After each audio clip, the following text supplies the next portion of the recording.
Good morning, good afternoon, good evening, and welcome to the Jerusalem Center for Public Affairs Daily War Room Update.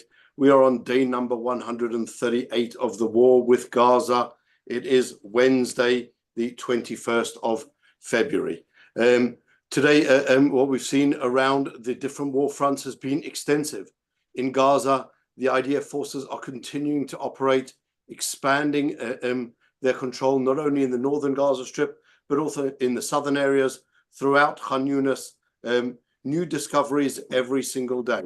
Eventually, we will need to get to Rafah, that southern city within the Gaza Strip that borders Egypt. That is something that we're going to have to go to. We're going to discuss that today at length with our guest, with Yoni Ben Menachem, our resident expert on all Palestinian and Arab affairs. And so that's what we're going to discuss in greater depth as part of the program today.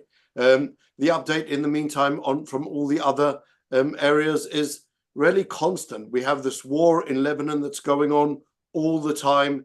Today, even more attacks going on backwards and forwards. That's the war that nobody is talking about. It will eventually, most likely, unfortunately, develop into a full-blown war. This is something which is almost inevitable. We have a country that is failed, which is Lebanon. It is in financial dire straits. It has no stability. They haven't had a president there for a year and a half. And Hezbollah, Iran, won't allow the country ever to recuperate from the disastrous situation that it's in. Iran and Hezbollah are taking Lebanon into a worsening downward spiral of violence, continuing to attack Israel all the time. And that's something which Israel is responding to with more and more force. And eventually, as I said, that's something that we might have to expand into a full-on war.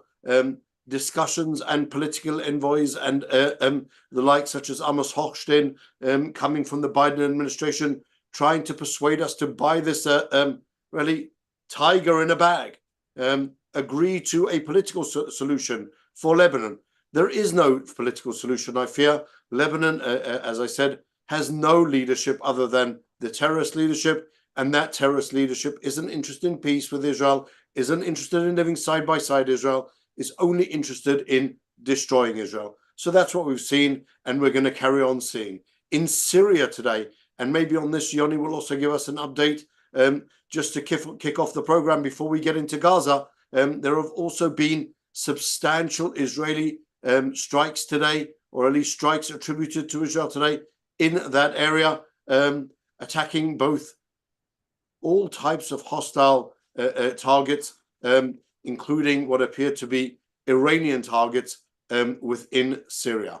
In the south, the Houthis have been particularly successful in their operations, as they see it, sinking a British ship, if I'm not mistaken, using really their rockets, their missiles, their UAVs, to continue to interfere with the freedom of navigation around the Horn of Africa, around the Gulf of Eden, and up towards the Red Sea, up towards the Suez Canal. Egypt continuing to suffer financially from the terrorism of Iran. The Houthis in Yemen, just as a reminder, are not independent. They are part of the Iranian coalition axis of evil. It's the Houthis. They're in Syria. They're in Lebanon. They're in Judea and Samaria. They're in Gaza Strip. Iran and its tentacles in every place, undermining the stability of the region. In Judea and Samaria, we've also seen the continuation of the terrorist attacks. Yesterday, the IDF released a statistic saying, excuse me, that in 2023, there was a 350% rise in the number of terrorist attacks in Judea and Samaria. This should be a very, very large red exclamation mark to anyone who thinks that it is possible to deal with Judea and Samaria in any way different to Gaza.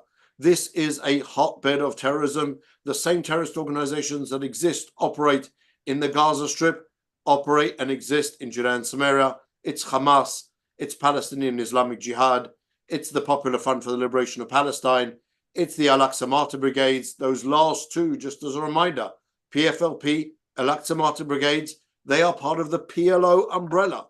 That is the organization that ostensibly signed a peace accord with Israel in 1993 that was then headed by Yasser Arafat and is now headed by Mahmoud Abbas. Neither Arafat nor Abbas want peace with Israel. What they want is to destroy Israel. That is why Mahmoud Abbas's legacy, he's not dead yet, but he's 88 years old, and the world doesn't wait for anyone. His legacy for the Palestinian people won't be the peace that he brought about, won't be the governance that he didn't bring about, it won't be the democracy that he never brought about. His legacy to the Palestinian people was the entrenchment of the PA and Palestinian system of paying salaries to terrorists. $350 million a year goes to rewarding terrorists. That's more than the PA spends on its needy, on the genuinely, legitimately poor Palestinians. Abbas doesn't care, as he said over and over again. If he's left with just one shekel, one penny in the coffers of the PA, he will spend them on the terrorists. And that is going to be his legacy, the way that he brought about destruction, both internal and external, of the Palestinian people, of the Palestinian Authority. And included in that, obviously, is this idea of the security coordination with Israel.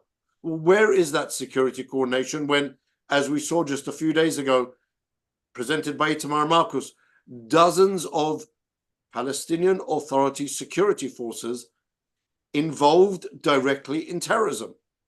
So what is that security coordination that we're talking about? Is it this uprise in terrorism, 350%, or the Palestinian security forces who are actually involved directly in the terrorism? What is the value of that security coordination? And that brings us again to Israel. In Israel, the discussion really now is what to do about the Temple Mount as we come up to the month of Ramadan. Will all Muslims be able to go there? Is there some type of a danger? Is there a potential explosive point there? Should it be something which is limited in general? As I personally said on television, on Israeli television just 2 nights ago, I don't think it's the right way to go to limit the access of Israeli Arabs to the Temple Mount. Definitely not during the month of Ramadan. Israeli Arabs, until now, we've discussed it a number of times on this program, have been, until now, they haven't joined the Hamas terrorists. They haven't joined the Islamic Jihad terrorists. They haven't joined the Palestinian terrorists. They've been predominantly quiet. They've been predominantly supportive. And we saw not a small amount of cases of Israeli Arabs, Muslims, really carrying out acts of tremendous heroism, saving Israeli Jews from the Hamas onslaught. Israelis, Muslims who were also killed by those terrorists, kidnapped by those terrorists, they didn't care. And I think it would now be a mistake to now color those Israeli Arabs, citizens, as a threat to the country, unless, of course, there is very clear, concrete intelligence information that would indicate otherwise. And so now, based on that, what we're going to discuss today with our guest, with Yoni Ben Menachem, is the subject of Hamas. Hamas in Gaza. Who are they? What are they? Yahya Sinwar in particular. 2 opening comments on that. Last week, as I said, I was in the European Parliament meeting with members of the European Parliament, and one of the things that appeared to amaze the members of the European Parliament was the following description. When Israel started its war on the 7th of October against Hamas, we weren't attacking 50 terrorists, 100 terrorists, 200 terrorists. We went to war with an army of Hamas, with an army of terrorists that numbered 40,000 people. 40,000 people, I'll repeat that again, 40,000 people. It's important to understand the context. According to Israeli Prime Minister Netanyahu, we've killed at least 25% of that force. That means 10,000 gone. 11,000, let's say exactly the number is a little bit more than 11,000, almost 25%. Another 25%, according to Prime Minister Netanyahu and the IDF, have been neutralized, either kidnapped or injured. and they are unable to carry on fighting. What does that mean? I asked the European members of parliament. That means that there are still 20,000 terrorists running around in Gaza as part of this force. Only, and I say only 3,000 terrorists carried out the massacre of the 7th of October, and Hamas has committed itself to doing that over and over and over again. So what does it mean now that there are still 20,000 terrorists running around in Gaza to carry out that massacre? So that's one point. The second point is Yahya Sinwar. According to two reports that came up in the last 48 hours, one said that Yahya Sinwar had managed to escape via the tunnels into Egypt. There are extensive tunnels that join Egypt, that link Egypt to the Gaza Strip. That's how they smuggled in weapons. That's how they smuggled in heavy engineering equipment, all under the watchful, blind eye, willful blindness, positive cooperation of the Egyptians. We'll leave that as an open question for now, on the one hand. On the other hand, a report that Yahya Sinwar has been out of contact since the 16th of January, that he is suffering from a chest infection that has suffered complications, and that he is really incapacitated. So, Yoni, on those two questions, let's go first maybe into the size of the Hamas force. What were we fighting when we went in? What did the force look like? Where have we got to until now? And then after that, we can maybe address Sinwar. Okay, as you said, you were absolutely right. We are fighting against an army. It's true that Hamas is a political movement, a terror organization. At the same time, they have their own army. So this army is composed of a few brigades, 24 battalions, and the IDF since October 7 has managed to dismantle 18 of 24 battalions of the Hamas, which is a success. And still, there are thousands of terrorists who are in Rafah, in Rafiq area. We're talking about 4 battalions there that haven't been dismantled by the IDF yet, and 2 more battalions in the center of Gaza Strip, in 2 refugee camps in the center of the strip, that also have to be dismantled by the IDF. In addition to these 6 battalions, we're talking about thousands of terrorists who are hiding in tunnels under the ground. They also have to be dealt with the IDF. So we are fighting against an army. This army of Hamas was supported by a big infrastructure of rockets, mortars, and drones. And also, as you see in recent days, there are hardly any rocket launches from Gaza, because the IDF has been successful in dismantling most of the rockets and drones in Gaza, and also the mortars. And also, a part of this army, we must remember also that part of the army is the fortifications, this web, enormous web of tunnels that some of them are used to attack Israel, to try to infiltrate into Israel. We're talking about tunnels between 600 kilometers to 800 kilometers. This is the size of this tunnel. So even if the war stops, the IDF will have to stay in Gaza Strip in order to destroy these tunnels, not to leave any tunnel, not to leave any military infrastructure for Hamas in the future. That means that this is a process. Just dismantling these tunnels will take a few years.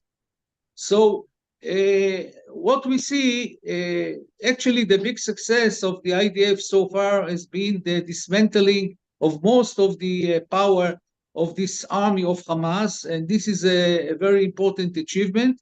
And of course, we cannot finish the war, we cannot arrive to a ceasefire We cannot withdraw from Gaza without dismantling these Hamas battalions in Rafah area and taking over Philadelphia corridor, which is the corridor where they smuggle weapons from Egypt to Hamas in Gaza through tunnels that are under this corridor. So this is the very important task that the IDF is still facing before we can talk about any ceasefire or any stopping of the war. This is very important to accomplish the military operation and occupy Rafah and Philadelphia corridor. These terrorists, Yoni, describe a little bit of where they are. It's Rafah, I believe, is the main center. You mentioned two more refugee camps that we haven't yet touched. If I'm not mistaken, Deir al-Balah, right? Is one of them. Deir al-Balah and Nusayrat. And Nusayrat. Although there were some attacks in Nusayrat to start with, is that where we believe this force is still hiding? There are battalions, two battalions, as you said, but the military leadership of Hamas, it's not only enough to assassinate, to kill Yahya Sinwar. He is, of course, the head of the snake in Gaza, as far as the military arm is concerned. But there is a group which is surrounding him, and in order to have a true victory, you have to kill all this military leadership. We're talking about Mahmoud Sinwar. He is the brother of Yahya Sinwar. He is in charge of building all these tunnels. And also he is in charge of the security of Yahya Sinwar itself. This is why it's very difficult to find him, to locate Yahya Sinwar, because his brother is very sophisticated, and he has a personnel force which is guarding Yahya Sinwar, which is securing him. Other than that, we have Muhammad Def. Muhammad Def is also wanted by Israel for about 30 years. He is very also talented in escaping from the IDF. And he is the supreme commander of the military wing of Hamas. And his assistant, his deputy, Marwan Issa, is also very, very talented in escaping the IDF. We have only one photograph of him, also a vague photograph of him. Most of the people don't know how he looks like. So this leadership, military leadership, they are very aware of security measures, procedures to hide from the IDF, to hide from the Israeli Shin Bet, in order not to be captured, not to be killed. And this is a big task to locate them and kill them.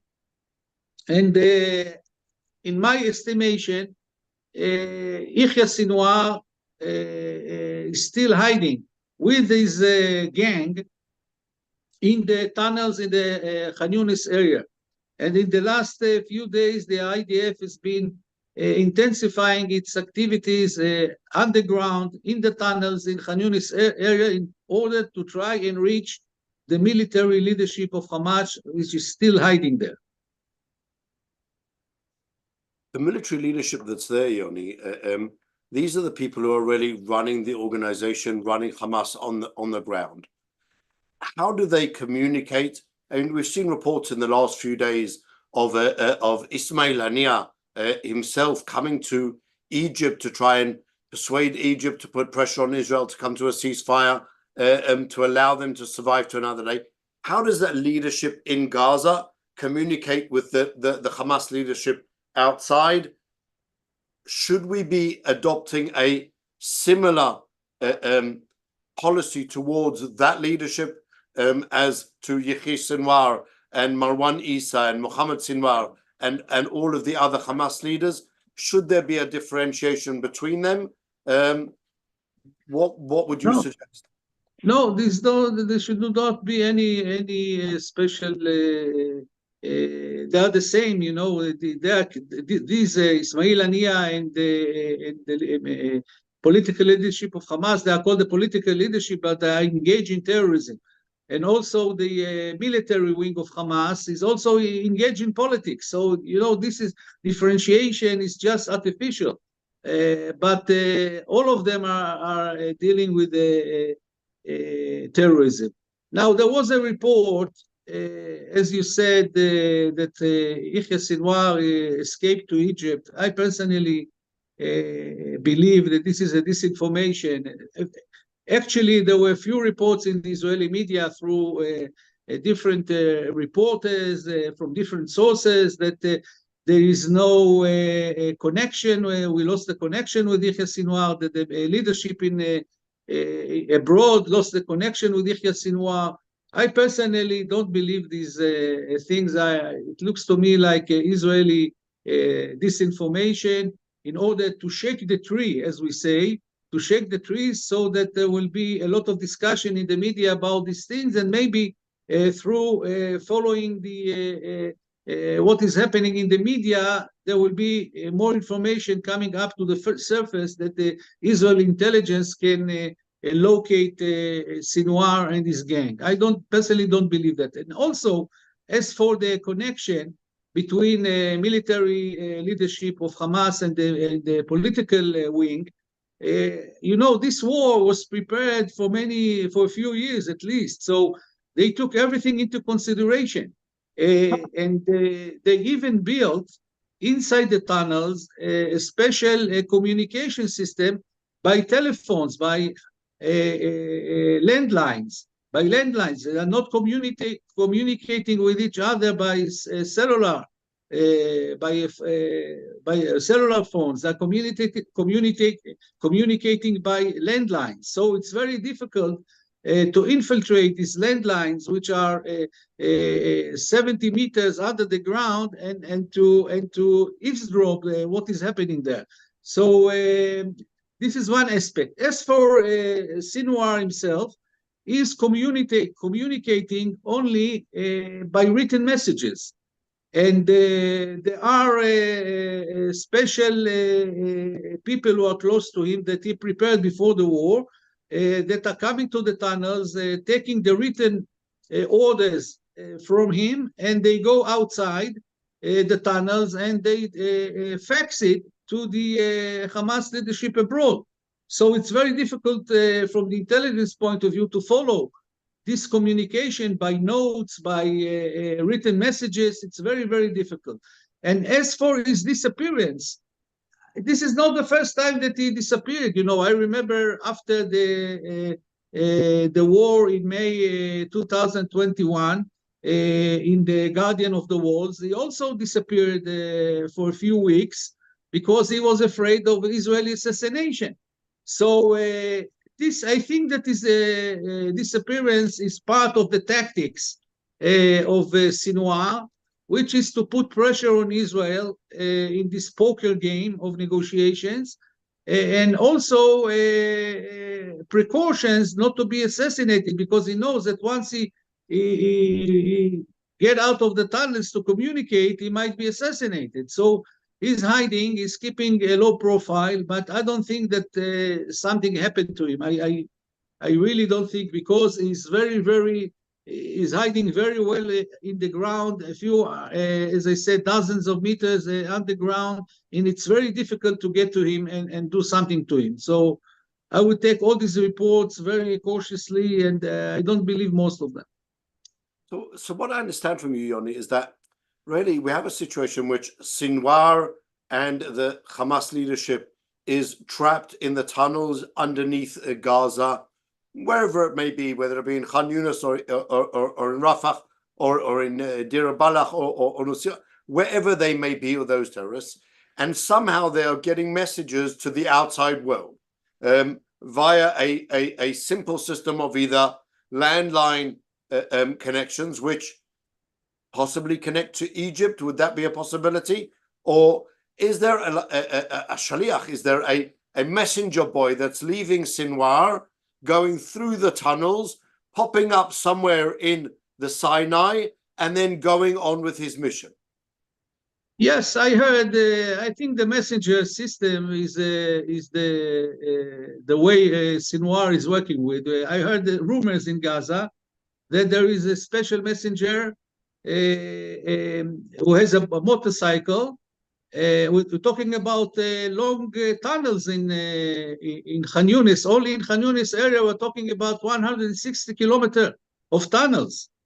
So I heard this rumor of a messenger who is working with Yahya Sinwar with a motorcycle, which is in the tunnels waiting for him. When he comes through one of the shafts and he goes down, take the motorcycle, and they tell him where to go. And this is how he meets with the Sinwar, get the written message, get some explanations, and he goes out and he takes these messages, written messages, and deliver them or send them or fax them or whatever to the Hamas leadership abroad. This is how they communicate.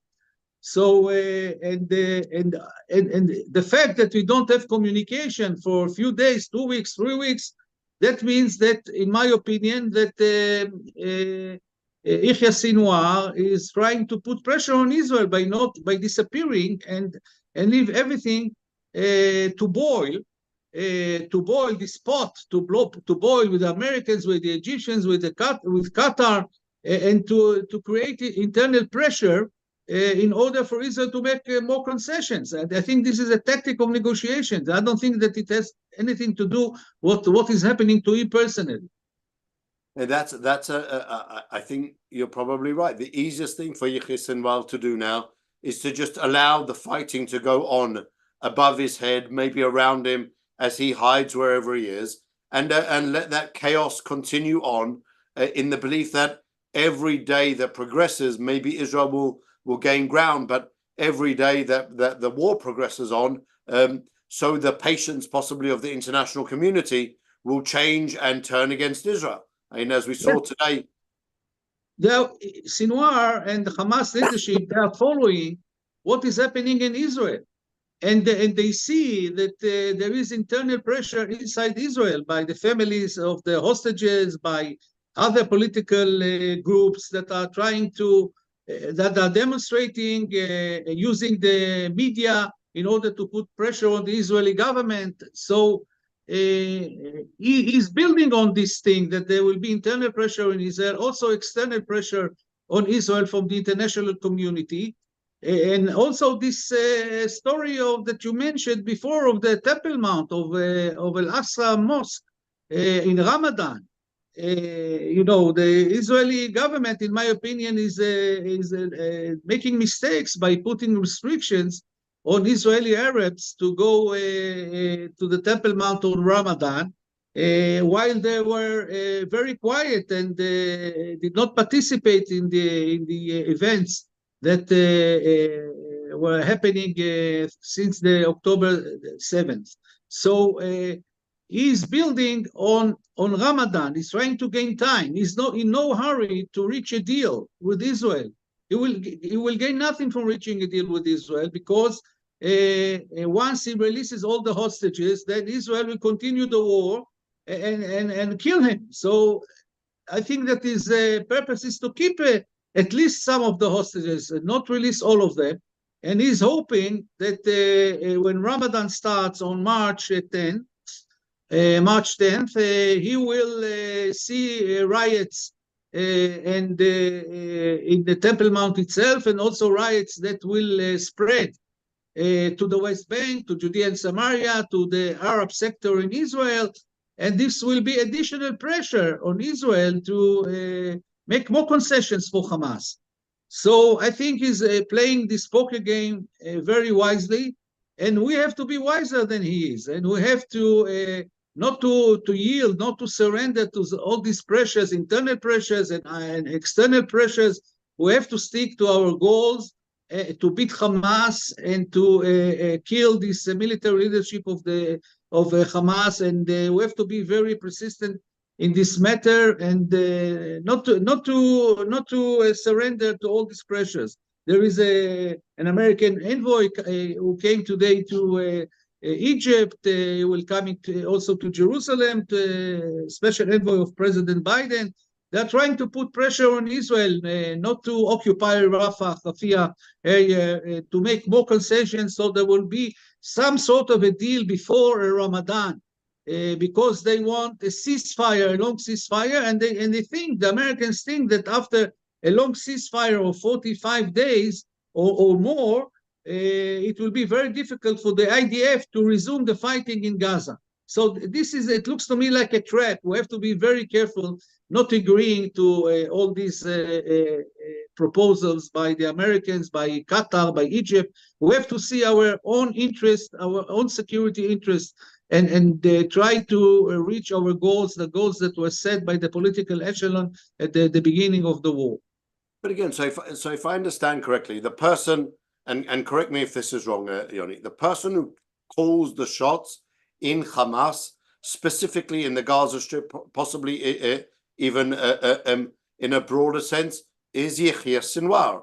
So if Ismail Haniyeh now goes to Egypt and the Americans are meeting him in Egypt under the auspices of the Egyptian security forces, what benefit does that have, or what value does that have if everyone needs to wait for the terrorist Sinwar to give the final word, yes or no, and that whole complicated process that you described as to how anyone gets a message to him and from him?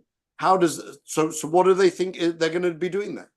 In my opinion, there is a direct connection through these messengers between Sinwar and Ismail Haniyeh, and they are coordinated in spite of what is being said in the media. I believe that they are they have good connections through these messengers, and they are coordinated. We have to remember, it's true that Ismail Haniyeh is the head of the political bureau of Hamas and is the head of the organization, but as for Gaza and what is happening on the ground, this is Yahya Sinwar. He's the one who sets the policy, and the Hamas political wing, they give him the freedom because he knows the situation better than they do. He knows exactly what is his military capabilities, how long can he survive with his fighters and continue the war. They're trying to gain time. The estimation in Gaza is that they have enough food and fuel for at least a few months. Food which is stored in the tunnels. They've been preparing this war for a long time, so they took everything into consideration. So they have enough supply, enough food, enough fuel to continue the war from the tunnels, even if it will be a guerrilla war, at least for a few months. So there is the political leadership of Hamas give the freedom of decision to Yahya Sinwar how to conduct the war. And also the interest, they have the same interest of staying in power in Gaza and trying to achieve political achievements through this through holding the Israeli hostages. We have to understand they didn't give up controlling Gaza yet. They are sure that they can use the Israeli hostage card as a bargaining card to stay in power. Whether it will be a power divided between them and the PA, or that they will alone continue to control Gaza, this is what they are hoping for. This is what they're aiming for. So this, in my opinion, full coordination between Sinwar and the political bureau of Hamas. Coordination, I understand. Is there subordination as well? In other words, would Yahya Sinwar obey an instruction by Ismail Haniyeh to stand down, to stop fighting and surrender? No, it doesn't work like that. It's not a commander who is giving order to a soldier. All the decisions making in Hamas are taken in a way of consensus.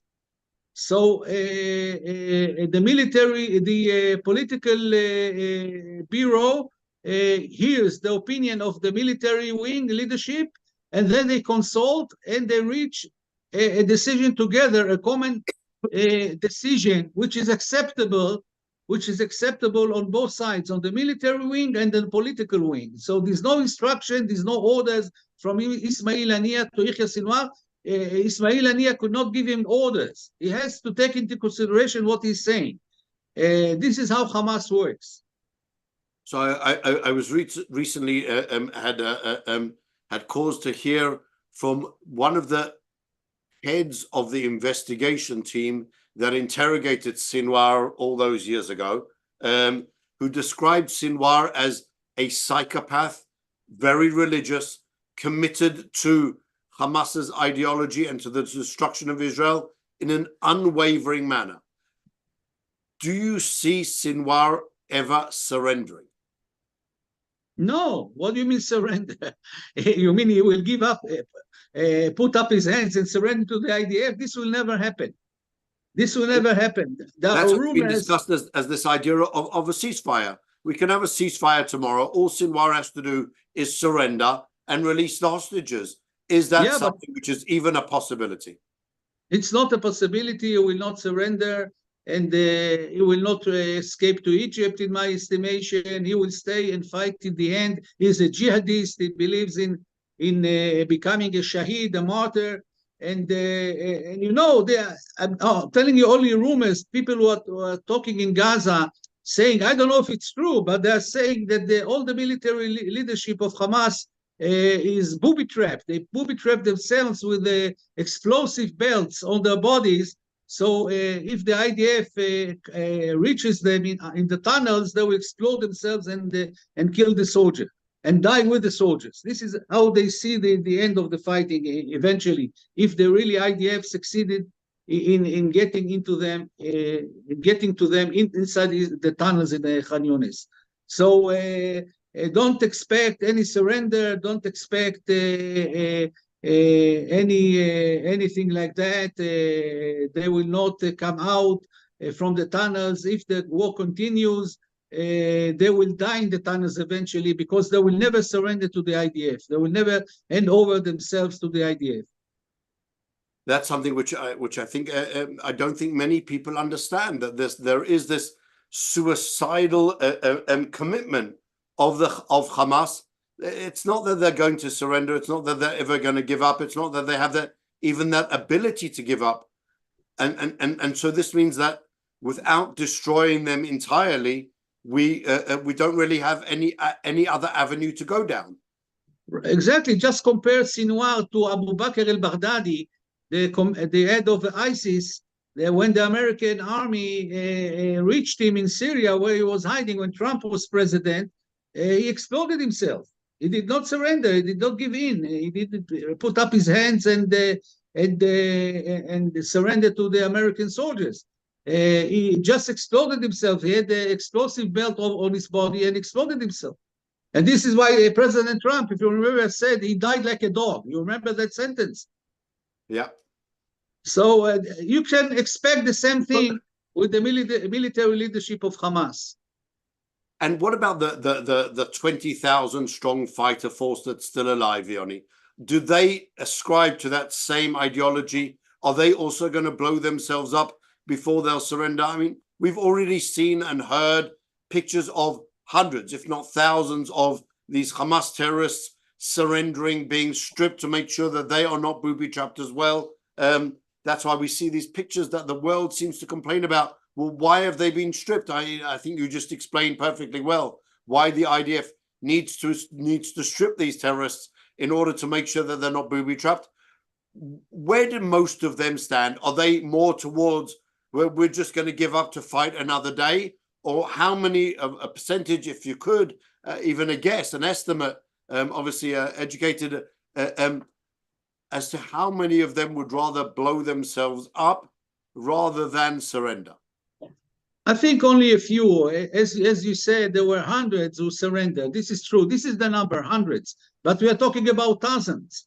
So I think that what will happen is that most of them, when they see that the Israeli army is going to win and occupy Rafah, most of them will wear civilian clothes and escape and go with the thousands of Palestinians that will be moving from Rafah to the north or to the center of Gaza. They will just try to become part of the civilian population, as we say. Others will surrender. Others will surrender. I'm talking about hundreds of terrorists that will surrender, like we saw in Khan Younis, and the rest will be killed by the IDF. But we have also to understand that the 4 battalions in Rafah area are not that good fighters as those who were in Khan Younis. So I think that once they understand that the end is coming, most of them will run away, will escape, and some of them will surrender, and some of them will just try to find ways to hide from the IDF, from the Israeli Shin Bet. But I think it will be an easier task to take control over Rafah than it was in Khan Younis. I think what you've just described now, Yoni, is another one of those parallels that exist between Hamas and the Nazis. Also, at the end of the Second World War, many of the Nazis just took themselves back into German society, escaped abroad, became innocent, as it were, civilians just living their lives, and were never prosecuted. Many years ago, I wrote my thesis for my law degree on the prosecution of war criminals, and there I discovered that less than 7% of the Nazis who were involved in the final solution were ever prosecuted for their involvement, for their role in that genocide. And so now here I think we're probably going to see the same thing. Many of these Hamas leaders, fighters, even commanders, being able to simply embed themselves back into the civilian population. And if we don't have the intelligence regarding their identities and their ability to find them, that means that they are just going to live another day. Will that still be considered to be a success for Israel if we get to that situation? Do you think that those people will be able to reorganize Hamas, rebuild Hamas, reestablish Hamas in Gaza? It's up to the IDF and the Shin Bet. I think that if Israel will succeed in toppling the Hamas regime and occupying Rafah and the Philadelphia corridor, I think that Israel will have to control Gaza Strip for a few more months, and then the Shin Bet and the IDF will have to simply hunt those terrorists, at least the field commanders, and either kill them or either arrest them. But this is what's going to happen, because it's not enough only to topple the Hamas regime. You have also to clean the area completely. And this will be one of the major tasks of the IDF after the occupying Rafah and the Philadelphia corridor.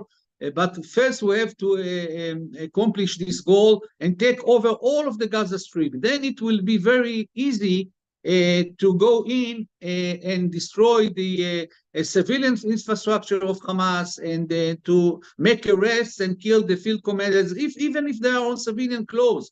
The Shin Bet is improving, and we will have, I'm sure that we will have, once we control the terrain itself, we will have more intelligence information about the whereabouts of these terrorists, and we'll get to them in the end. That's something I think which is clear, Yoni. Within those different areas that are still left, Deir el-Balah, Nusirat, and Rafah, do we need to go through, what order would you put of importance would you put to conquering? Rafah first, Nusirat first, Deir el-Balah. Where would you go first? Is it Rafah because of the Philadelphia corridor? Not Deir el-Balah because there's a very, very, very large also civilian population. Where would you suggest that the next move be? I think that the most important is that we go to occupy Rafah and Philadelphia corridor, but as of the political, the international pressure from the United States and other countries and Egypt, and the problem of coordination between Israel and Egypt, and evacuation of the people from Rafah, I think that the IDF will not waste time and will go to Deir el-Balach and Nuseirat before Rafah. And we also have to remember that in order to occupy Rafah, we need to recruit reserves, because we took out most of the forces from Gaza now in order for them to relax and gain power. We released thousands of reservists, and we'll have to recruit them again in order to occupy Rafah and Philadelphia corridor. And what has to be said about the Hamas fighters is that they've managed to survive now for, this is day number 138, I said, of the war. Those last fighting battalions in Rafah, in Deir el-Balach, and in Khan Younis, these are people who have literally been fighting now for 4.5 months. That's quite a substantial level of professionalism. They haven't just been sitting in the tunnels all the time. So these are now very, very seasoned fighters. Are they still, do you believe, less good than those that we encountered in the northern Gaza Strip? I think that from what I hear from the soldiers, Israeli soldiers who are fighting on the ground, and from what I hear from reservists that I met who already were released after fighting in Gaza, they are not so brave. And I think that the Israeli soldiers are more professional than they are. And they are just hiding. In most of the cases, they're hiding in the tunnels, and they just come out to shoot an RPG bomb or to shoot at the Israeli soldiers, and immediately they go back into the tunnel because they're afraid of the direct confrontation. So I think that the Israeli army, the soldiers are very professional, and they're doing an excellent job, and you see the achievements on the ground. Nobody anticipated at the beginning of the ground that there will be such a big achievement for the IDF in occupying Gaza, and they really made a good professional job. And that seems to be the general consensus, that if at the beginning of the war no one believed that Israel could fight and destroy that Hamas force, and that I saw an estimation yesterday that the Americans had developed, possibly that too many had bought into, that every single day there would be over 20 Israeli fatalities.